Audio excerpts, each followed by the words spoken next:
Bonjour à tous et bienvenue sur Mininch, la chaîne d'actualité des miniatures. On se retrouve donc après cette vidéo consacrée au salon du jouet de Nuremberg qui avait lieu tout début du mois de février. Alors merci à vous d'avoir été si nombreux à y regarder, ça fait un petit peu plaisir, ça faisait depuis 2020 qu'il n'y avait pas eu ce salon. C'est un gros investissement pour y aller, ça nous a pris avec Kevin et Flavien total quasiment 4 jours, donc c'est assez long. Assez intense, mais au final il y avait quand même des belles choses à voir. Donc je voulais faire cette petite vidéo récap au final pour partager mon petit ressenti sur le salon, mes points positifs, négatifs, et qu'est-ce qui nous attendra peut-être pour l'année prochaine. Et j'ai aussi des petites choses à vous montrer et des petites choses à vous faire gagner. Donc pour vous motiver à rester jusqu'à la fin de cette vidéo, il y a ça qui va à gagner, une petite majorette spéciale du salon. Alors le salon de Nuremberg, déjà qu'est-ce que c'est? Alors tout simplement c'est un salon du jouet qui est international. Il y en a un en fait qui est à Hong Kong, il y en a un qui est également à New York et la version européenne qui est à Nuremberg en Allemagne, tout à l'est, juste à côté de Munich.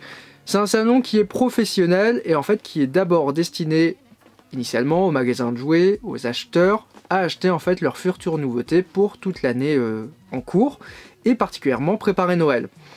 Alors avec la disparition des magasins de jouets, ça a un tout petit peu évolué quand même. On a beaucoup maintenant une logique d'achat en gros, avec des grandes surfaces, qu'on appelle souvent les GMS, avec des acheteurs qui sont spécialisés dans le sujet. Donc on tend un petit peu plus vers un salon destiné à des gros clients qui achètent des palettes et des palettes et des palettes de jouets pour la fin d'année, pour Noël. Alors, ça a beau être un salon professionnel, il y a quand même des miniatures qui sont pas à acheter, mais qui sont parfois offertes aux clients, aux journalistes ou aux médias, voilà, comme nous, moi j'ai des fois la chance d'en avoir. Alors chez CQ de base, c'était ce modèle, voilà, qui était en fait un modèle à l'échelle 1/50e, qui avait été réalisé pour le centenaire. Alors la légende raconte, si on regarde la boîte, que la voiture a été produite le 17 mars 2020. Coup dur pour CQ qui, je pense, avait prévu un salon en 2020 à l'été, en 2021, en 2022. Et ben non, ça a eu lieu qu'en 2023. Donc ouais, modèle qui ressort un tout petit peu du stock. Alors on a également des fois des petits catalogues. Bon. Alors par contre c'est une tendance qui est assez générale. On me pose souvent la question, oui, est-ce que je peux avoir un catalogue grand format? Mais même nous en fait, on n'a plus du tout de catalogue. Ça c'est la version CQ classique qu'on va pouvoir retrouver dans les boutiques de jouets. Et en fait la version A4 qui était destinée de base à la presse, aux médias et tout simplement aux magasins pour faire leurs commandes n'existe plus. Donc en fait, est-ce que je peux avoir un catalogue? Tout simplement, plus personne en imprime parce que ça coûte trop cher. Donc là on a un nouveau catalogue de chez CQ, je vous invite à aller voir et découvrir la vidéo de présentation, c'est des fois un tout petit peu plus clair. Donc nouveau formalisme, hein, depuis, je crois que c'est quasiment 2022 maintenant, depuis l'année dernière. On va retrouver des petits dessins à faire, c'est pas évident pour trouver les nouveautés, surtout qu'on n'a plus de slad. Donc ça c'était pour la base CQ, et aussi on avait un petit sac. Voilà. Plutôt joli. Alors, ça appartient à un même groupe que CQ, c'est Viking avec du A87e, modèle assez marrant, avec le petit logo du salon qui est ici, et le nom en allemand, la Spielwarenmesse. Salon du jouet, littéralement. On est aussi passé chez Kobe, bon, on a eu ça, voilà. Petite prise de contact pour peut-être vous présenter par la suite des futurs échantillons, ça pourrait être sympa. Or, normalement ça va sortir sur le blog en photo, là avec Kyosho qui réannonçait son re-retour dans la miniature die-cast et résine, donc c'est-à-dire miniature métal. Alors il faut savoir aujourd'hui que Kyosho en Europe c'est principalement du modèle RC, radio télécommandé, et l'importateur est français. Les miniatures elles sont importées dans tous les pays d'Europe par des importateurs différents et c'est clairement le bazar. Donc la marque essaie de revenir dans la course avec un catalogue bon, plutôt classique, hein, c'est du 1.18 haut de gamme rallye, mais voilà, on va dire c'est de la Delta Rallye. Hein. Faut pas non plus demander trop d'originalité. Ah si, il y a quand même du moderne, là, du Stratos. La Stratos ou encore de la Lancia 037. C'est classique dans l'esprit, mais ça reste Kyosho et visiblement il y a beaucoup de demandes sur le sujet. Voilà, donc une page un petit peu plus classique. Donc ils sont en train d'essayer de voir en fait pour avoir des nouvelles retombées. Également il y a toute la gamme Nexus aussi au 43 avec des modèles des fois atypiques. Et ça coûte une blinde à importer. Je crois que c'était quasiment 130 € par voiture. Donc affaire à suivre. Peut-être qu'on va avoir de plus en plus de Kyosho sur le marché. Petit catalogue Kobi. Alors on part Kobi, je ne sais pas si vous connaissez, c'est en fait des briques, ouais, on va pas citer le nom de la célèbre marque qui existe majoritairement, et en fait ils ont de plus en plus de voitures à leur catalogue, dont des Citroën cette année. Alors il y a aussi voilà, des gros modèles, ou un 12e, donc on va retrouver la 2 chevaux, on a une Skoda, on a aussi des Opel, et ils vont sortir aussi par exemple des DS. Il y a aussi des tractions qui existent, et donc en fait c'est plutôt original je trouve. Ah bah, hop, la traction, la Maserati, sous licence en plus. Et ils sont surtout spécialisés dans les modèles de guerre, hein, puisqu'on rappelle que la marque commençant par un L ne fait jamais de modèle de guerre. Et donc toute la collection de véhicules qui est un tout petit peu plus petit, là on est sur du 1. Je crois que c'est 1,35, ouais, 1,35. Avec 2 chevaux, des modèles des pays de l'Est un peu plus classiques. Et on a également toutes les Skoda. Donc petite marque bien sympa, j'ai bien envie d'aller un peu plus loin dans la découverte. Je trouve que ça pourrait vous intéresser et surtout les prix sont assez raisonnables. Hein. Les 7 1,35 sont autour de... Je crois que c'était 20-25 €. Alors surprise du salon, ça a été le stand de Britanz. Alors l'agricole aujourd'hui, on en a vu de nombreuses fois dans les magasins de jouets, à l'échelle 1/32e, c'était CQ.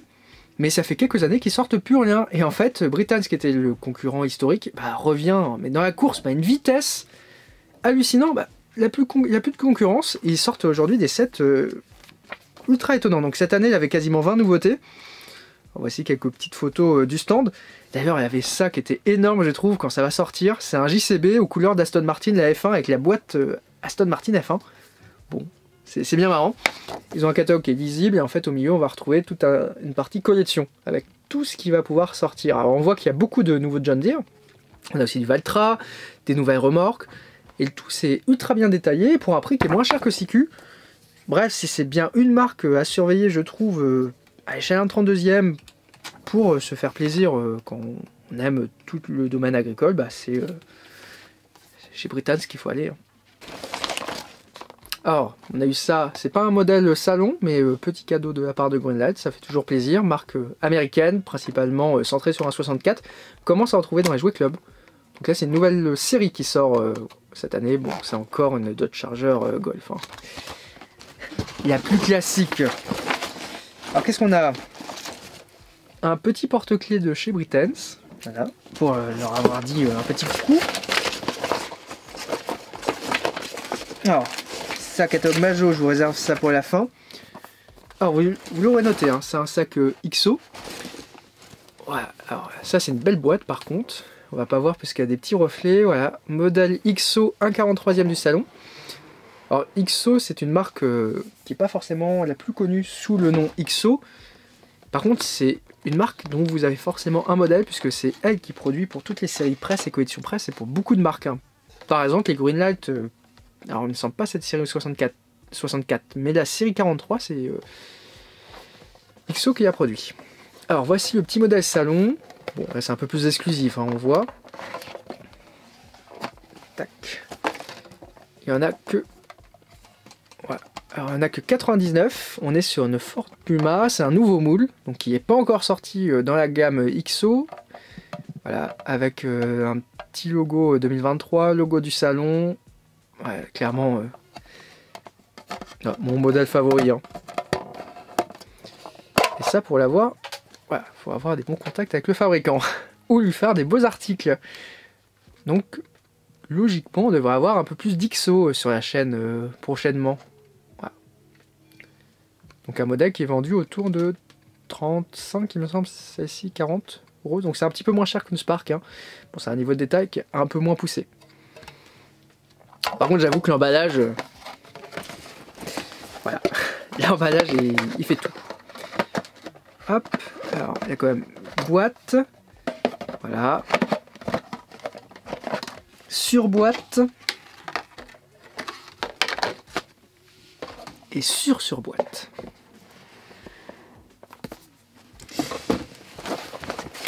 Alors, on va maintenant aller directement à l'essentiel, je pense, à ceci, à cela.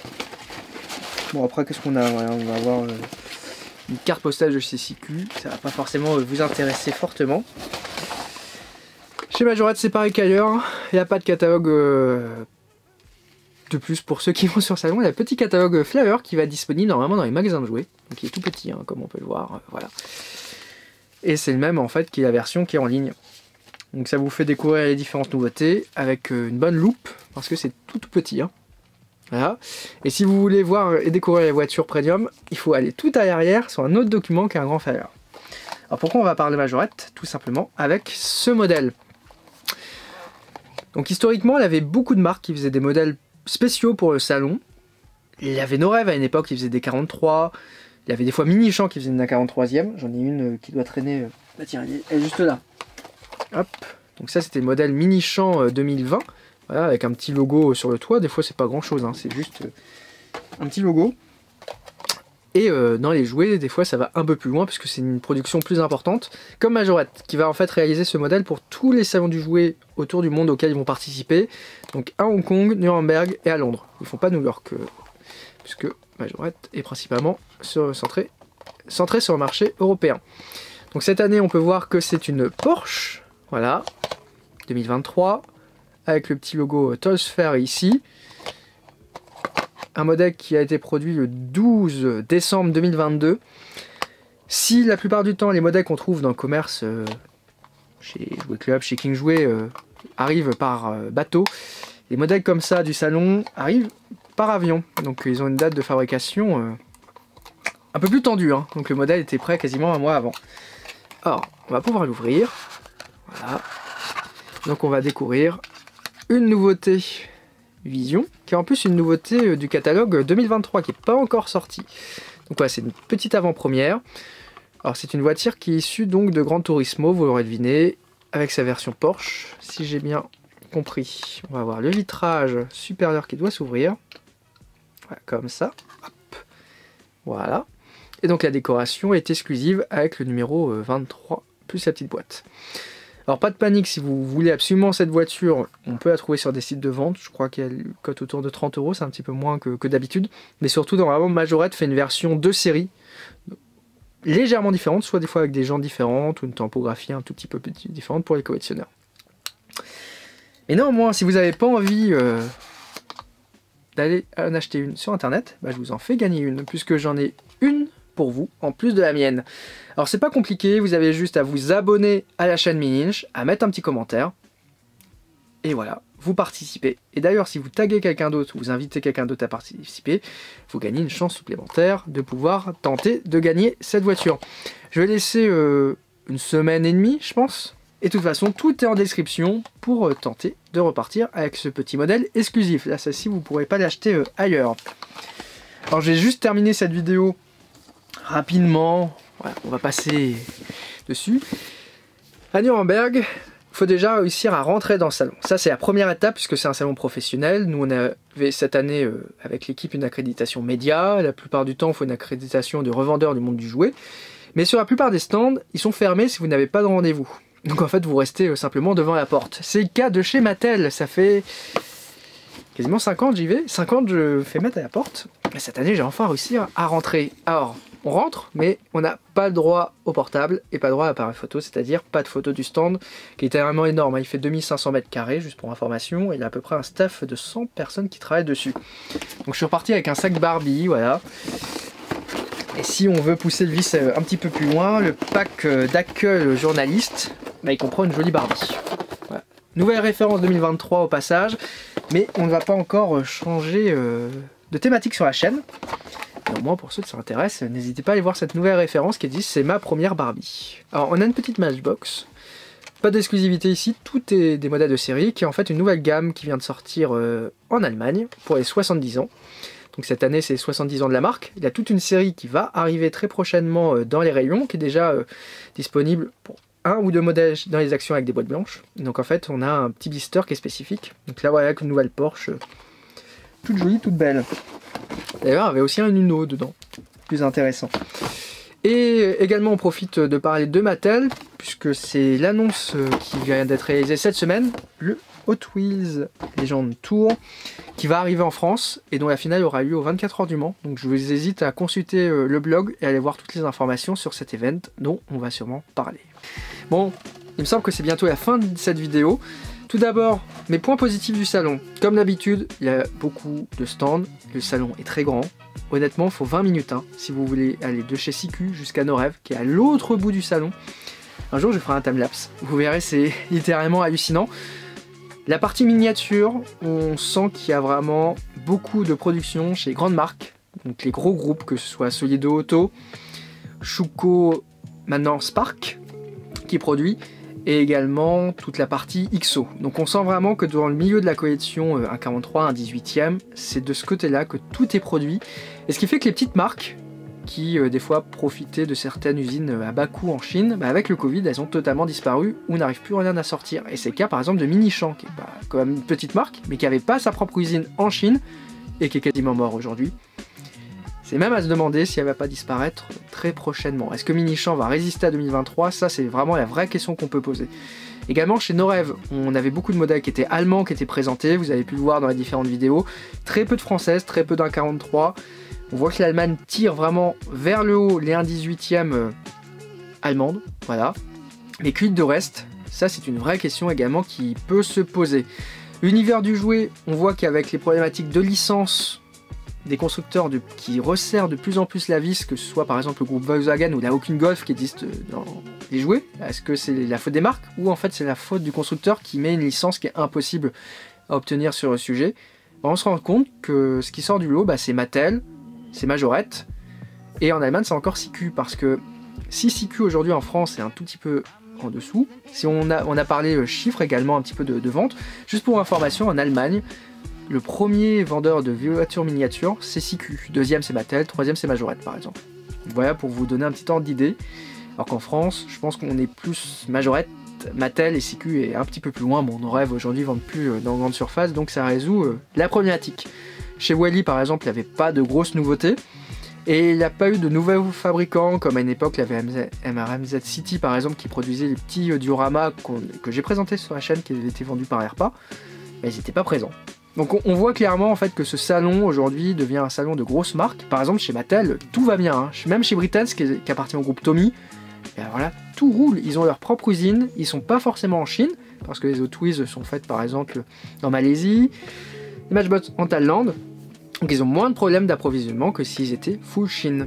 Et aujourd'hui, en fait, ils se font la différence. Et aujourd'hui, Mattel n'a pas forcément le droit d'en parler. Ils vont même un peu plus loin sur la gamme collection, puisqu'ils vont aller lancer d'autres gammes, pas forcément 64. Ah, je dis ça, je dis rien. Avec Hot Wheels. Donc on découvrira au cours de l'année. Je pense que de toute façon ça sera assez rapidement, mais ça va être juste gigantesque. Donc voilà ce qu'on pouvait retenir un tout petit peu du salon. Les marques ont beaucoup de mal à livrer les produits actuellement dès que ça vient de Chine, avec les problématiques de Covid, de transport.